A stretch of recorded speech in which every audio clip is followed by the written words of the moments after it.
Hobbits really are amazing creatures. As I have said before, you can learn all there is to know about their ways in a month, and yet after 100 years they can still surprise you at a pinch. Hobbits are the most central race in the story of The Lord of the Rings and The Hobbit. Despite of this importance in the story, very few is known about the origin of hobbits. But they are known to have originated somewhere in the valley of the Anduin River in a region called Wilderland, between the Forest of Mirkwood and the Misty Mountains. Many years passed before any of the other races of Middle-earth discovered them. At this time, there were 3 breeds or tribes of hobbits, with different physical characteristics and temperaments: the Harfoots, the Stoors, and the Fallowhides. In the year 1050 of the Third Age, the hobbits undertook the arduous task of crossing the Misty Mountains. Reasons for this journey are unknown, but it possibly had to do with Sauron's growing power in nearby Greenwood, which was later named Mirkwood because of the shadow that fell on it as Sauron was searching the area for the One Ring. The Harfoots were the most common hobbits. They were smaller and shorter than the other kinds and had browner skin. They did not grow beards and rarely wore shoes or boots. They were skilled with their hands and feet and preferred hillsides and highlands to live in. They were the first to leave the Wilderland and moved west, traveling across Eriador as far as Weathertop. The Stoors often chose to live near water or in flatland. They were broader and heavier in build than the other hobbits, and their feet and hands were larger. They were the most reluctant variety of hobbits to leave the river Anduin, but eventually they traveled west after the Harfoots and followed the river Loudwater southward. Many of the Stoors settled between Tharbad and the borders of Dunland before they continued north.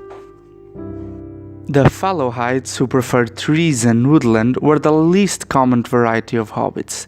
They had fairer skin and hair and were taller and slimmer than the others. They also had better relations with the elves of Middle-earth, were more skilled with language and song, and preferred hunting to tilling. They crossed the mountains north of Rivendell and followed the river Hoarwell. Although the hobbits took different routes west, they eventually arrived in the land between the river Baranduin, which they later renamed the Brandywine, and the Weather Hills. There, they founded many settlements, and the divisions between the varieties of hobbits began to blur. Around the year 1600 of the Third Age, 2 Fallowhide brothers, Marcho and Blanco, decided to journey across the river Brandywine and settle on the other side. Large groups of hobbits followed them, and most of their former territory was depopulated. The hobbits who had left called their new home the Shire. By the year 3001 of the Third Age, the hobbits of the Shire included families of Baggins, Boffins, Stooks, Brandybucks, Grubs, Chubs, Hornblowers, Bolgers, Bracegirdles, and Proudfoots. The hobbits of the Shire originally swore their allegiance to the last kings of Arnor. However, after the Battle of Fornost, the kingdom of Arnor was destroyed. To replace the king's authority and leadership, the hobbits elected their first Thane of the Shire, Bukka of the Marish, from among their own chieftains. The Thane was responsible for mustering the Shire Moot and leading the hobbitry in arms in emergency situations. However, conflict rarely threatened the hobbits of the Shire, and the Thane usually had no need to exercise his authority. As to their general appearance, they are described by Tolkien to be between 2 and 4 feet tall, as beings with round, jovial face and with ears only slightly pointed and elvish.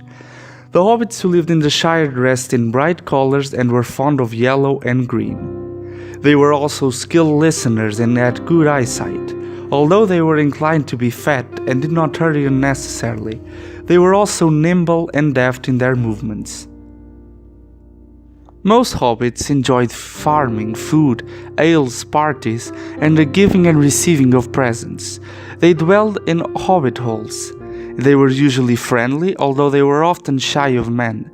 Hobbits preferred a quiet, normal, and peaceful life, which is why Gandalf was frowned upon sometimes, because he brought adventure to Bilbo's life. They also have developed a keen taste in the smoking of pipeweed and blowing smoke rings. This was first started by Tobold Hornblower of Longbottom in the South Farding. In general, hobbits were also very ignorant and knew little of the happenings of the world, because as a hobbit once said, "Keep your nose out of trouble and no trouble will come to you."